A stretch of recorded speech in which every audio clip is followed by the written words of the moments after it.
ٹھیک ہے, کرتے کی بات کریں گے تو میں نے کرتا پہنا ہوا ہے, آپ جو بھی بات کریں گے میں اس کی کوئی دلیل لے کے آؤں گا نا.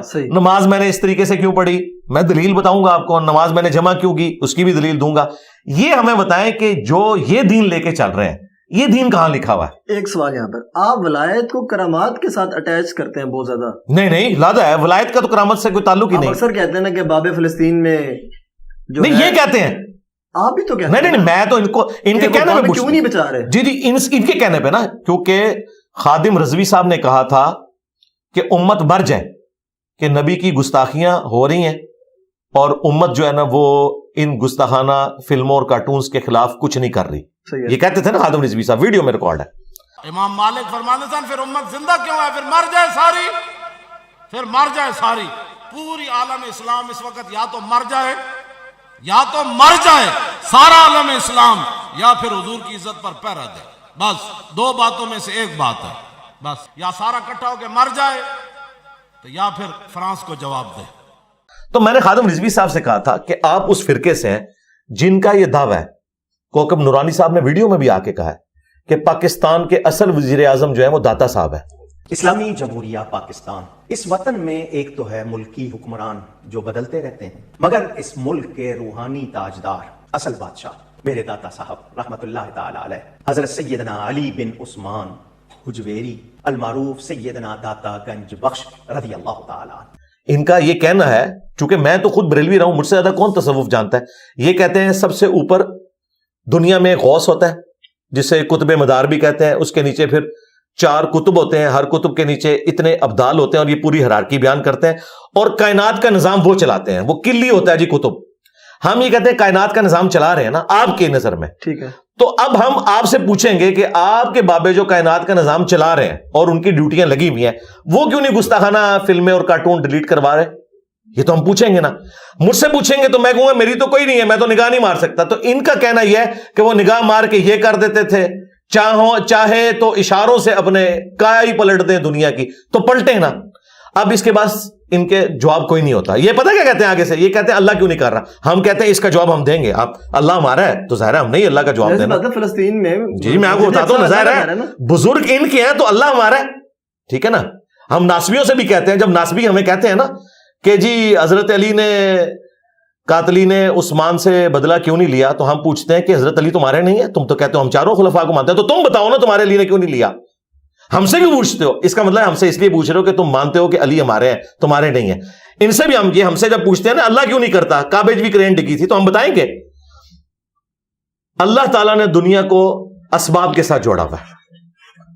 اللہ تعالیٰ نے حسین ابن علی کو بھی شہید ہوتے دیکھا ہے, اللہ تعالیٰ نے کعبے کی توہین یزید پلید کے دور میں ہوتی بھی دیکھی ہے, حجاج کے ہاتھوں دیکھی ہے, ایک دفعہ ہی ابرا کے لشکر کو تباہ کیا ہے, بس اس سال کو یادگار بنایا کہ اس سال نبی علیہ السلام نے پیدا ہونا تھا. اس کے بعد دنیا کے معاملات کو اللہ تعالیٰ نے چھوڑا ہوا ہے اوپن انسانوں کے لیے, کہ انسانوں نے گیون سرکمسٹانسز میں اپنے معاملات کو لے کے چلنا ہے.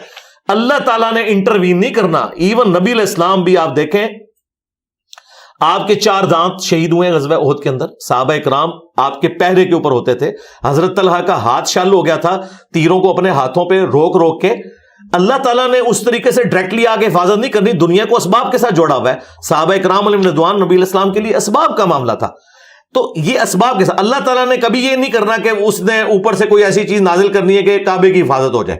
وہ امت کی ڈیوٹی ہے, امت کو کرنی چاہیے. لیکن ان کا دعویٰ یہ ہے کہ اولیاء اللہ جن کو یہ سمجھتے ہیں, وہ کہتے ہیں دنیا کا نظام چلا رہے ہیں, وہ اشارہ کریں یوں ہو جائے, وہ اشارہ کریں یوں ہو جائے. تو چونکہ ان کا یہ دعویٰ ہے, پھر ہم ان سے پوچھتے ہیں کہ بھئی آپ کے بزرگوں کے مزارات کے اوپر ہیروین چرس بکتی ہے, سارے پوڈری چرسی وہاں آ کے بیٹھتے ہیں, تو وہ کیوں نہیں روکتے؟ یہ ہمیں کہتے ہیں جی کعبے میں بھی تو جیب کٹتی ہے. ہم کہتے ہیں کعبے میں کٹے گی, کیونکہ کہیں نہیں لکھا ہوا کہ کعبے میں یہ کچھ ہوگا تو اللہ تعالیٰ بچا لے گا. لیکن آپ کا دعویٰ ہے کہ داتا صاحب اس طریقے سے ایک بندے نے ایک چیز چوری کی تھی, انا ہو گیا. ہوں کیوں نہیں انا ہوتا؟ ٹھیک ہے, داتا صاحب نے 1965 میں راوی کے پل پہ آ کے بم پکڑ لیے. یار جو بندہ ڈائیں مار کے بم پکڑتا تھا, اپنے مزار سے نکل کے ڈائی مارنی پڑے گی نا, راوی کا پل تو دور ہے, اس کے اپنے مزار کے اوپر 65 بندے شہید ہو گئے.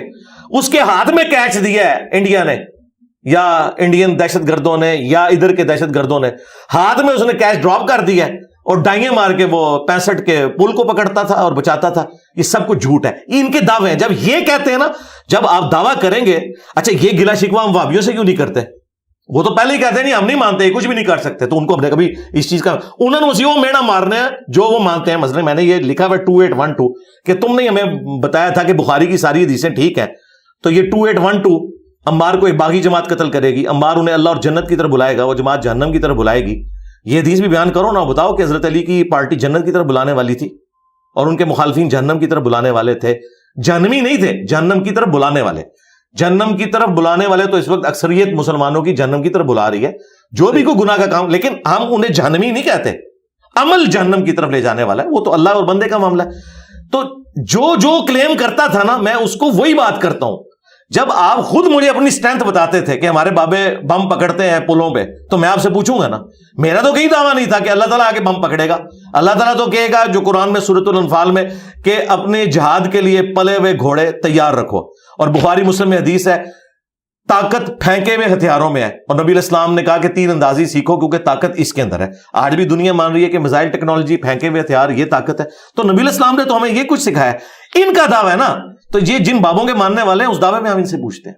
صحیح, ماشاءاللہ بڑی سالڈ اور مزہ آ رہا ہے گفتگو کا. شکر ہے, اس لیے ہم نے آپ کو کہا تھا آپ وہ ایک سسٹر کے پاس ہی بیٹھے ہوئے کو, بڑی فین ہے. میں تو ان کو جانتا بھی نہیں ہوں, لیکن مجھے یہ بتائیے کہ وہ جو سسٹر ہے جی جی, ان سے جا کے میرے بارے میں کیوں پوچھ رہے ہیں؟ میں تو زندہ ہوں. انہوں نے کہا نا سوال کرنا جی, میرے مرنے کے بعد آپ دنیا سے پوچھیے گا, میری زندگی میں تو مجھ سے آگے آپ سے پوچھے. ٹائم بعد ہوا نا, اچھا آج حاضر ہیں آپ کے پاس. تو مزارات جو آپ نے پوچھا, جو آپ نے میری شان میں ربائیاں پڑھی, جو آپ نے ویڈیوز ریکارڈ کروائی, میں زندہ ہوں, مجھ سے پوچھیں. میں نے آپ کو آج ٹائم بھی اوپن آج دیا. ربائی میں آپ سے سن کے جاؤں گا انشاءاللہ. نہیں, وہ آپ جو بھی پوچھنا چاہتے ہیں مجھ سے پوچھیں, انشاءاللہ میں بتاؤں گا. آج آپ نے مجھے انکار نہیں کرنا کسی چیز نہیں, میں کسی کو بھی نہیں کبھی انکار کیا. چلیں جتنے, ہاں یہ ہوا ہے ضرور کہ میں نے جو بھی یہاں آیا اسے میں نے پابند کیا کہ کٹنگ نہیں کرنی, نہ کٹنگ بار بار. اس کی وجہ یہ ہے کہ میں کانفیڈنٹ ہوں کہ میں جو بات کر رہا ہوں, فکر ہے انشاءاللہ. مجھ سے زیادہ کٹر بریلوی کون ہے, مجھ سے زیادہ کٹر دیوبندی کون ہے, مجھ سے کٹر وہابی کون ہے. میں سارے فرقوں میں رہا ہوں, میں ساروں کی فیلنگز کو سمجھتا ہوں. مجھے پتا ہے کہ کس نے کہاں پہ ڈنڈی مار کے نا, وہ ایک نقطہ ہی پھنسا ہوا ہوتا ہے, وہ جب میں ایسے کر کے نکالتا ہوں نا, چھس کر کے گیس نکلتی ہے نا, سب کچھ سمجھ آ جاتا ہے, بلاسٹ ہو جاتا ہے, بلاسٹ ہو جاتا ہے. پتہ لگ جاتا ہے کہ یار یہ یہاں پہ انہوں نے نا, مثلا میرے بارے میں انہوں نے مشہور کیا ہے یہ ہمارے بزرگوں کو کہتا ہے کافر. میں نے نہیں کہا, میں کہتا ہوں کہ اگر تم اپنے بزرگوں کے بارے میں یہ مانو گے کہ چشتی رسول اللہ درست ہے تو پھر وہ کافر ہو جائیں گے. میں نہیں کہتا, میں عبارتوں کو کہتا ہوں, جب یہ عبارتوں کو ڈیفینڈ کرتے تھے. اب یہ کہہ رہے ہیں عبارتیں غلط ہے تو بات ختم ہو گئی. لیکن یہ اگر کہیں کہ یہ عبارتیں بھی غلط ہے اور بزرگ جو ہے وہ خود ٹھیک تھے, تو ہم کہیں گے بزرگوں کی دلیل لے کے آؤ. کیوں بریلویوں کے بزرگوں کو دیوبندی نہیں مانتے, دیوبندیوں کے بزرگوں کو بریلوی نہیں مانتے؟ جب وہ مانتے ہی نہیں ہیں تو ہم سے کیوں دوست سے منواتے ہیں؟ میجر سوال, بخاری شریف جس نے ترتیب دی, مسلم شریف جس نے ترتیب دی, آپ ان کو صحیح بزرگ سمجھتے ہیں؟ جی, ہم بھی اتفاق ہے ان کے اوپر. یہ کیسے بزرگ ہیں؟ ان کی دلیل آپ دیں قرآن و سنت سے کہ یہ مستند بزرگ ہے. مستند بزرگ اس طرح ہے کہ سب کا اتفاق ہے ان کے اوپر. سب سے پہلے تو پھر زبانی کلامی نہیں, ایک منٹ مجھے بتائیں, اس پلانٹ ارتھ پہ کون سا سنی ہے جو امام بخاری امام مسلم کو محدث نہیں مانتا؟ میں آپ کی بات کر رہا ہوں. جی, میں میرے پہ آپ نے کہا نا یہ مسند بزرگ ہے. جی, مسند اس لیے کہ اختلاف ہی کوئی نہیں نا. قرآن و سنت سے ان کے قرآن و سنت پہ بھی میں آتا ہوں, میں بعد میں آؤں گا. پہلے میں آپ کو بتا رہا ہوں کہ اختلاف جہاں ہو دلیل وہاں چاہیے ہوتی ہے, ذہن میں رکھیے گا. یہ اصول ہے. اہل سنت کا منہج جو ہے نا وہ 4 چیزوں کے اوپر مشتمل ہے. نمبر 1 قرآن, نمبر 2 سنت, نمبر 3 اجماع امت, اور اجماع امت میں کسی فرقے کا اتفاق نہیں, پوری امت کا اتفاق, اور نمبر 4 اگر قرآن و سنت اجماع میں کوئی چیز موجود نہ ہو تو پھر آپ اجتہاد اور قیاس کر سکتے ہیں, لیکن اس میں اختلاف ہو سکتا ہے. وہ کوئی بھی رائے آپ قرآن و سنت کی روشنی میں رکھ سکتے ہیں. ہم تقلید کو نہیں مانتے, ہم کہتے ہیں علمی دلائل کی روشنی میں. جس طرح آج کل کے میجورٹی جو مسائل ہیں, یہ امام حنیفہ, امام شافعی, امام احمد بن حنبل, امام مالک, نہ ان کو پتا تھے نہ ان کے شاگردوں کو, نہ ان کے شاگردوں کے شاگردوں کو, کیونکہ ان کو تو فوت ہوئے 1200 سال ہو گئے. انہیں کیا پتا کہ جی ٹرین میں نماز کا مسئلہ کیا ہے, ہوائی جہاز میں نماز کا مسئلہ, بلڈ ڈونیشن کا مسئلہ, سپیکر میں نماز کا مسئلہ, ویڈیو کیمرے کا مسئلہ, یہ تو ان کو پتہ ہی نہیں ہے. تو پھر حنفی کہاں سے ہوئے؟ آج کی علماء بتائیں گے نا. لہٰذا وہ چوتھی چیز تو سائڈ پہ ہوگی. پہلی 3 چیزیں قرآن, سنت, اجماع. اجماع امت ہے اہل سنت کے تمام مکاتب فکر, حنفی, شافعی, مالکی, حنبلی, اہل حدیث کو بیچ میں شامل کر لیں. اور حنفیوں میں بھی 2 فرقے, بریلوی اور دیوبندی. کہ قرآن کے بعد سب سے افضل کتابیں صحیح بخاری اور صحیح مسلم ہے. تو صحیح بخاری اور صحیح مسلم کو قرآن کے بعد سب سے افضل کتابیں اہل سنت کی بنیادی کتابیں مانتے ہیں, اس وجہ سے کہ وہ امام بخاری امام مسلم کو اہل سنت کا امام مانتے ہیں. صحیح. اختلاف کوئی نہیں. دلیل یاد رکھیے گا ہمیشہ اس وقت ہوتی ہے جب اختلاف ہو. جب اختلاف نہ ہو, سارے ایک ہی بات کر رہے ہو, مثلا سارے مسلمان کہتے ہیں نمازیں 5 ہیں, آپ کے لیے دکھائیں کہاں لکھا ہوا ہے, ضرورت ہی نہیں ہے, اجماع امت ہے, سارے مان رہے ہیں. ہاں جہاں اختلاف آئے گا, نماز قبلہ رخ پڑھنی چاہیے, قرآن میں 2 رکوع ہیں لیکن اس کی ضرورت ہی نہیں, اس کے بغیر بھی مسلمان قبلہ رخ نماز پڑھے گا. صحیح. ٹھیک ہے, اجماع امت ہے, اختلاف کوئی نہیں ہے. امام بخاری اور امام مسلم کی بزرگی اس حوالے سے ہم مانتے ہیں کہ امام بخاری اور امام مسلم نے جو کچھ امت کو دیا پچھلے 1200 سال سے, اہل سنت انہی 2 کتابوں کے اوپر ڈیپینڈنٹ ہے نبی صلی اللہ علیہ وآلہ وسلم کے فرامین کو ماننے کے اعتبار سے. صحیح. تو لہٰذا یہ وہ بابیں ہیں جن کو ہم بھی مانتے ہیں. میرا یہ آپ کہہ لیں قول زری کہہ لیں کہ ہم ان بابوں کو مانتے ہیں جو کتابوں کو مانتے ہیں, اور کتابوں سے مراد قرآن اور سنت, اور جو کتابوں کے ساتھ غداری کرتے ہیں ان بابوں کو ہم نہیں مانتے. امام بخاری امام مسلم نے جو کچھ بیان کیا وہ انہوں نے اپنی سند سے رسول اللہ تک پہنچایا ہے صلی اللہ علیہ وآلہ وسلم. یعنی امام بخاری پوری سند بیان کریں گے, میں نے سنا احمد بن حنبل سے, احمد بن حنبل نے سنا شافعی سے, انہوں نے مالک سے, انہوں نے نافع سے, انہوں نے عبداللہ بن عمر سے. اس طرح پوری چین بیان ہوتی ہے. یہ نہیں ہے کہ ایک اسلامی بھائی کا بیان ہے, ایک بزرگ کو آواز آئی, اس طرح نہیں ہے, پوری اسناد بیان ہوئی ہوئی ہے اور اتھارٹی کے ساتھ چیزیں بیان ہوئی ہوئی ہیں, ان کے اوپر دین کھڑا ہوا ہے. اب جو صوفیاء ہیں, جو بعد کے لوگ ہیں, ان کی تو کوئی اسناد نبی علیہ السلام تک جا ہی نہیں ہے. یعنی آپ مجھے بتائیں کہ جی یہ سلطان بہو نے حدیث کی کتاب لکھی ہے. سلطان بہو نے حدیث کی کتاب تو دور کی بات ہے, انہوں نے پتہ نہیں حدیث کی کتاب پڑھی بھی ہوئی تھی کہ نہیں, یا قرآن کی کوئی تفسیر انہوں نے لکھ کے آپ کے حوالے کی ہو. صحیح. یہ کہتے ہیں نا اسلام بابوں نے کلمہ پڑھایا ہے, وہ آپ نے بیچ میں بات بھی کی تھی, مجھے اچانک یاد آ گئی. ڈاکٹر ذاکر نائک نے سینکڑوں ہندوؤں کو کلمہ پڑھایا, تو مفتی حنیف قریشی صاحب انہیں ولی اللہ مان لیں گے؟ کبھی بھی نہیں. انہوں نے کیمرے میں آ کے کہا ہے ڈاکٹر ذاکر نالائک. اچھا جی. اور آپ کو پتا ہے کہ بریلوی ذاکر نائک کو کیا سمجھتے ہیں. اگر ذاکر نائک کا سینکڑوں ہندوؤں کو کلمہ پڑھانا اس کی بزرگی کی دلیل نہیں ہے, تو تمہارے صوفیاء کا کلمہ پڑھانا ان کی بزرگی کی دلیل کہاں سے ہو گیا؟ ادھر پتہ کیا کہیں گے, اللہ فاسق سے بھی دین کا کام لے سکتا ہے. ذاکر نائک نے کلمہ پڑھایا لیکن اس کے عقیدے ٹھیک نہیں. ہم ان کے بزرگوں کے عقیدوں کو بھی ٹھیک نہیں مانتے. کیوں؟ ان کی کتابیں جو تعارف کے حد تک ہم تک پہنچی ہیں ان میں تو یہ کچھ ہے, اور اگر کہتے ہیں ان کی کتابیں نہیں ہیں پھر وہ بزرگ بھی نہیں ہے. ذاکر نائک تو ویڈیو میں موجود ہے, ان کے بزرگوں کی ویڈیوز کہاں ہیں؟ ہو سکتا ہے اس نام کا کوئی بندہ ہی نہ ہو. یہ انہوں نے کلیم کیا نا کتابوں کی بنیاد کے اوپر. تو یہ بیسک ڈفرنس ہے. لہذا ائمہ محدثین کو صوفیاء کے ساتھ کمپیئر کرنا یہ بڑا ظلم ہے. اس کی وجہ ہے کہ ان لوگوں نے تو کچھ نہیں دیا. 1000 سال میں کس صوفی نے قرآن کا ترجمہ کیا ہے؟ یہاں کی زبان فارسی تھی, 1000 سال پہلے یہ لوگ انٹر ہوئے ہیں, انہیں کوئی خیال نہیں آیا کہ امت تو عربی سیکھتی نہیں ہے, ہم قرآن کا ترجمہ فارسی میں کر دیں. انہیں ڈر تھا کہ قرآن پڑھا پھر ہمارے ہاتھوں سے گئے. خود کتابیں فارسی میں لکھتے رہے ہیں. علی اجویری صاحب نے کشف المحجوب عربی میں کیوں نہیں لکھی, فارسی میں لکھی؟ کیوں؟ ان کی آڈینس فارسی تھی. کتابیں اپنی فارسی میں لکھتے رہے اور قرآن کا ترجمہ نہیں کیا, اس کو عربی میں رہنے دیا تاکہ مردے بخشواتے رہے. بخاری مسلم کا انہوں نے ترجمہ نہیں کیا. صحیح. بخاری کا پہلا ترجمہ 100 سال پہلے ہوا ہے 1920 میں, آج 2024 ہے 14 جنوری. قرآن کا پہلا ترجمہ شاہ ولی اللہ دہلوی نے کیا ہے, جنہیں فوت ہوئے بمشکل 1176 ہجری میں وہ فوت ہوئے ہیں.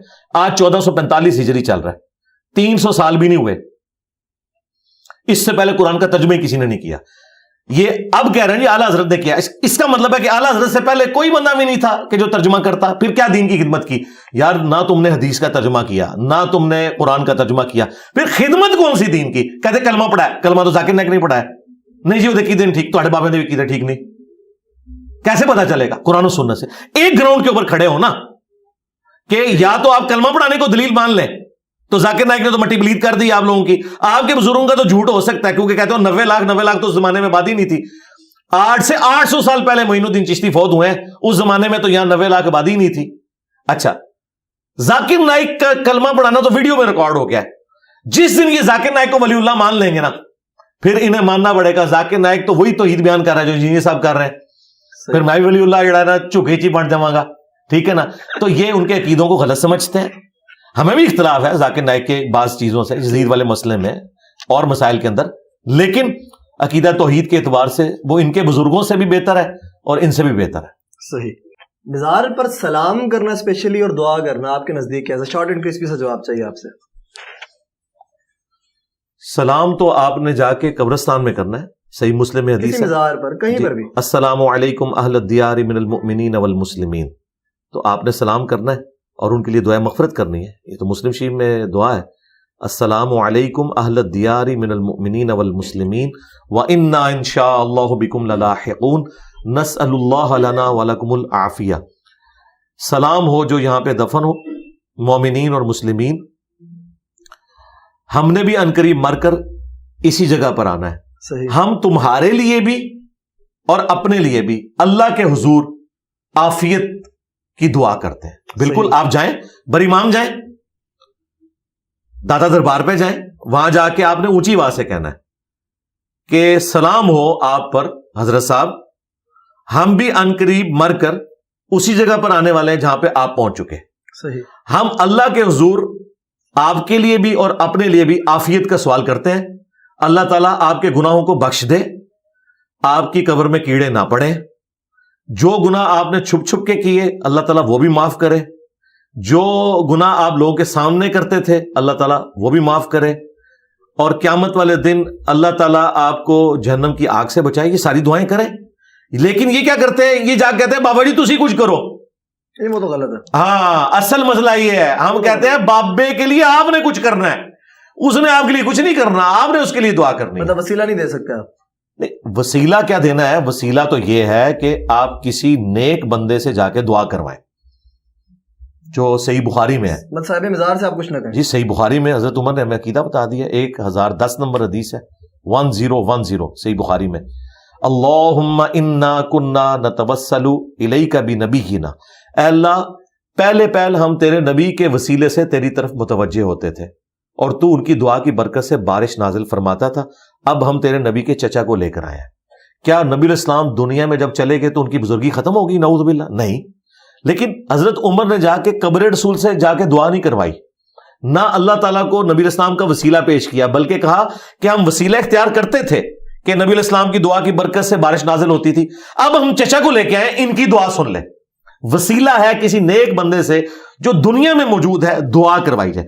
حالانکہ یہ حضرت عمر وہ ہیں جن کے بارے میں صحیح مسلم میں ہے کہ ایک سفر میں جب کھانا اور پانی کم پڑ گیا تو انہوں نے کھانا اور پانی کا ایک پیالہ جمع کر کے نبی الاسلام کو دیا اور کہا یا رسول اللہ آپ برکت کی دعا کریں, آپ کی دعا کی برکت سے تو اللہ تعالیٰ تھوڑے کو زیادہ کر دیتا ہے.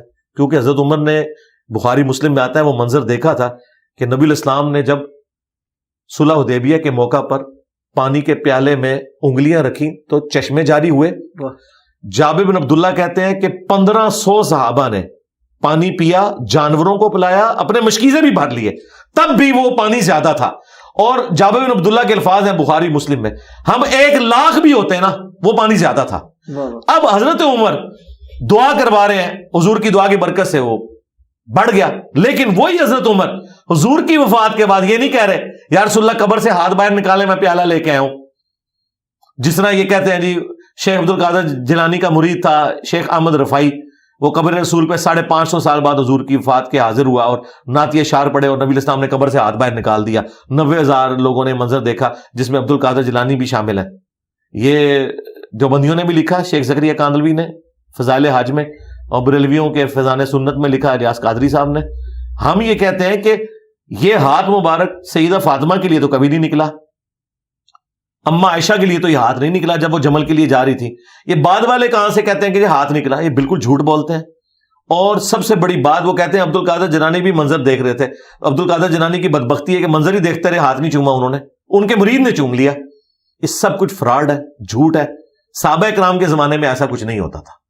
صحیح. ایک قادیانیوں کے حوالے سے آپ کا موقف جاننا چاہتا ہوں میں, اور آپ ایک گولڈن چابی کا ذکر کرتے ہیں اکثر, گولڈن کی کا واضح کر دیں ذرا, کیا چکر ہے؟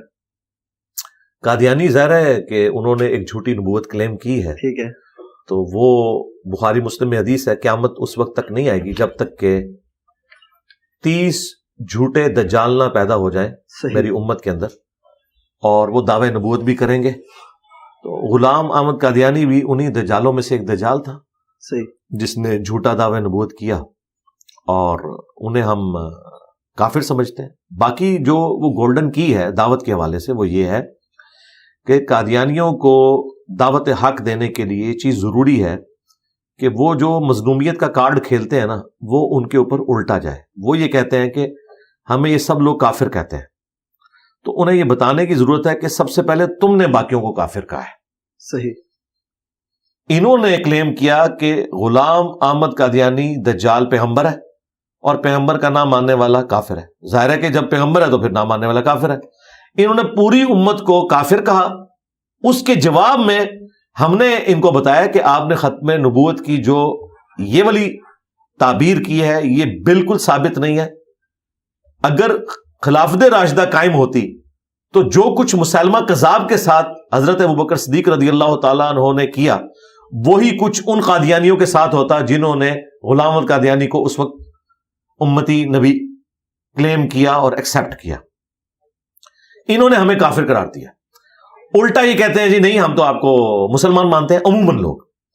تو وہ میں نے جو گولڈن کوڈ تھا میں نے کہا تھا کہ ان سے یہ کہیں کہ آپ ہمیں مسلمان مان لیں انہی نظریات کے ساتھ، ہم آپ کو مسلمان مان لیں گے اور ٹائم قیامت تک ہے. ہاں اس کی وجہ یہ ہے کہ جس دن انہوں نے یہ مانا نا کہ انجینئر صاحب مسلمان ہیں باوجود اس کے کہ غلام احمد قادیانی کو وہ دجال سمجھتے ہیں، تو بھائی اس کا مطلب یہ ہے کہ غلام احمد قادیانی پھر نبی نہیں ہے. کیونکہ میں نبی کو دجال سمجھتے ہوئے بھی اگر مسلمان ہوں تو دونوں میں سے ایک بات ٹھیک ہوگی نا. میں مسلمان ہوں یہ تو بات آپ نے خود مان لی، تو اس کا مطلب ہے کہ میرا عقیدہ درست ہے کہ وہ دجال ہے. لیکن اگر آپ کہیں کہ وہ دجال نبی ہے اور میں مسلمان ہوں، یہ بیک وقت دونوں باتیں ٹھیک نہیں ہو سکتی. کیونکہ اگر آپ اسے نبی مانیں گے پھر مجھے کافر کہنا پڑے گا آپ کو، کیونکہ نبی کا انکار کرنے والا تو کافر ہوتا ہے. آج کوئی کہے کہ ہم رسول اللہ کا انکار کرتے ہیں آپ ہمیں مسلمان مان لیں، ہم کہیں گے آپ سارے پیغمبروں کو مان لیں، نبی الاسلام کو بھی مان لیں، کسی ایک پرانے پیغمبر کا بھی انکار کرتے ہیں تب بھی تم کافر ہو، کیونکہ لا نفرق بین احد من رسلی. تو اسے کہا جاتا ہے تعلیق بالمحال، کہ چونکہ یہ نہیں ہو سکتا وہ بھی نہیں ہوگا. یہ میں نے یہ بات کی تھی جس کو انہوں نے کہا یہ کہتا جی ہم قادیانی کو مسلمان ماننے کے لیے تیار ہیں. تو یہ بات اس طریقے سے ہوئی تھی اور یہ اسلوب قرآن میں بھی ہے. قل ان کان للرحمن ولد فانا اول العابدین. اے نبی ان سے فرماؤ بالفرض اگر اللہ کا کوئی بیٹا ہوتا تو سب سے پہلے میں اسے پوج رہا ہوتا.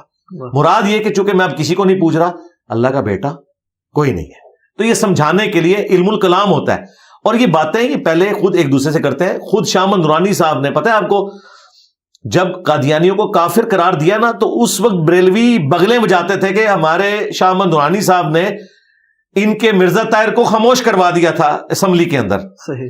اور وہ یہی بات جو انجینئر صاحب نے کی یہی کہہ کے، کیونکہ بھٹو صاحب ریلیکٹنٹ تھے، وہ تو سیکولر آدمی تھے، ان کو تو ان چیزوں سے کوئی لینا دینا نہیں تھا.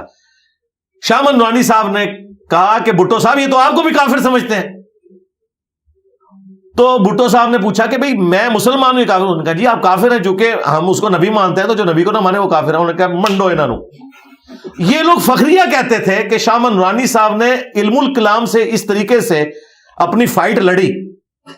تو یہی فائٹ ہم بھی آپ کو بتا رہے ہیں کہ جب کبھی یہ مظلومیت کا کارڈ کھیلیں آپ ان کے سامنے یہ بات رکھیں. صحیح ہو گیا. اب ذرا سادہ سادی سے گفتگو ہے، آپ کی اصل وجہ شہرت کیا ہے خود بتائیں. قرآن و سنت کے دلائل جو مجھ سے پہلے کسی نے اس طریقے سے پبلک میں بیان نہیں کیے، تنقید کو اور میرے بعد بھی نہیں کیے ابھی تک. میں انتظار میں ہوں کوئی ایسا بندہ ملے میں اس کو یہاں پہ بٹھاؤں. تنقید کو کس طرح لیں گے؟ تنقید کی وجہ شہرت، جو تنقید کرتے ہیں یہ بھی اصل وجہ شہرت میں آتی ہے. نہیں تنقید تو میں نے کیا کرنی میرے بھائی، ہم تو ڈسے ہوئے ان کے. نہیں دلیل اور جو بات کرتا ہوں پیشن سے کرتا ہوں.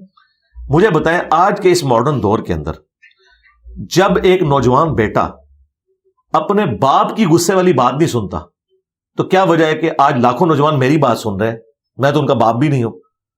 بات کا پیشن، سچائی وہ اثر دکھاتی ہے. ایک والد اپنے بچوں کو دین سکھانا چاہتا ہے، کس مدرسے میں لے کے جائے، کس جگہ لے کے جائے؟ مدرسوں سے بچا کے رکھے، خود سکھائے. پہلے خود سیکھے اور پھر سکھائے. خود کہاں سے سیکھے؟ وہ مسلمان نہیں ہے. خود سے تو حدیث پڑھنا مشکل ہے نا، قرآن کیوں؟ انہیں کوئی مشکل نہیں ہے. جن سے آپ نے پڑھنا ہے ان کو تو آتے ہی کوئی نہیں ہے. مجھے بتائیں کتنی مساجد کے امام ہیں جنہیں قرآن ترجمے سے آتا ہے؟ خطیبوں کو بھی نہیں آتا. تو جدھر آپ نے سیکھنے جانا ہے تو پہلے تو یہ جتنے امام مسجد اور خطیب ہیں انہیں مدرسے میں داخل کریں نا, ان کو خود نہیں آتا تو یہ بھی تو آخر کسٹوڈین بنے ہوئے نا امت کے. ٹھیک ہے. ہاں تو جائے اس طرح کہ احمد بریلوی صاحب کے پاس چلا جائے, انہوں نے مرنے سے پہلے اردو میں قرآن کا ترجمہ کر دیا. مجھے بتائیں احمد بریلوی کو تو عربی آتی تھی نا, یہ انہوں نے پیسے کمانے کے لیے ترجمہ کیا تھا یا عوام کے لیے کیا تھا؟ عوام کے لیے کیا تھا نا. اس لیے ہم کہتے ہیں کہ عوام جو ہے ان کے لیے جو ترجمہ ہوا وہ اسی لیے ہوا کہ عوام خود پڑھیں. احادیث کے جو ترجمے ہوئے ہیں اردو زبان کے اندر وہ اسی لیے ہوئے ہیں کہ تاکہ عوام پڑھے. صحابہ کرام کو بھی لکھنا پڑھنا نہیں آتا تھا, ان کی زبان میں قرآن تھا, سمجھ آ گیا. ہماری زبان میں بھی قرآن ہو چکے الحمدللہ, سارے فرقوں کا ترجمہ ہے, آپ خود پڑھیں. اور جہاں کہیں سمجھ نہ آئے علماء سے رابطہ کریں, اور ایک فرقے کے عالم سے نہیں, ساروں سے. اور پھر اس کے بعد آپٹیمل دیکھیں کہ کون بندہ بات قرآن و سنت کے مطابق کر رہا ہے اور کون ذاتی رائے دے رہا ہے. ٹھیک ہے. آج کا ٹرینڈنگ ایشو جو آج کل ڈاکٹر مرنگ بلوچ مسنگ پرسنس کے حوالے سے اسلام آباد میں, اس کے بارے میں کیا کہیں گے آپ؟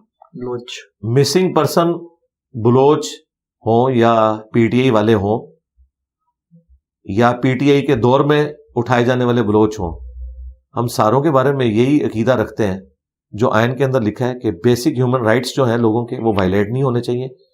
اگر کوئی شخص مجرم ہے اس کے خلاف ثبوت لائے اور عدالتوں میں پیش کریں. اس طریقے سے ماورائے عدالت ایکسٹرا جوڈیشل طریقے سے لوگوں کو اٹھانا, اغوا کرنا, یہ بالکل حرام ہے. اسلام جو ان کے ساتھ ابھی اسلام آباد میں رویہ ہو رہا ہے ٹھیک ہو رہا ہے؟ جی غلط ہے, کون کہے گا ٹھیک ہو رہا ہے.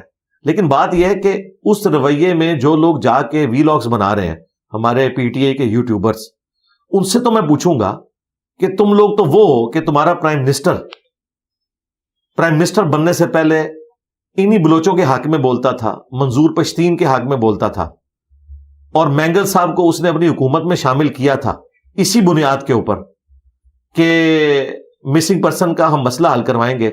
3.5 سال اس نے مسنگ پرسن کا مسئلہ تو کوئی نہیں حل کیا. الٹا ان کے سپورٹر جو یوٹیوب پہ ویلاگز بنانے والے, ان کے ہم نام ایک بھائی ہیں, وہ تو کہتے تھے کچھ نہ کچھ تو کیا ہے نا, تو یہ اٹھائے گئے ہیں.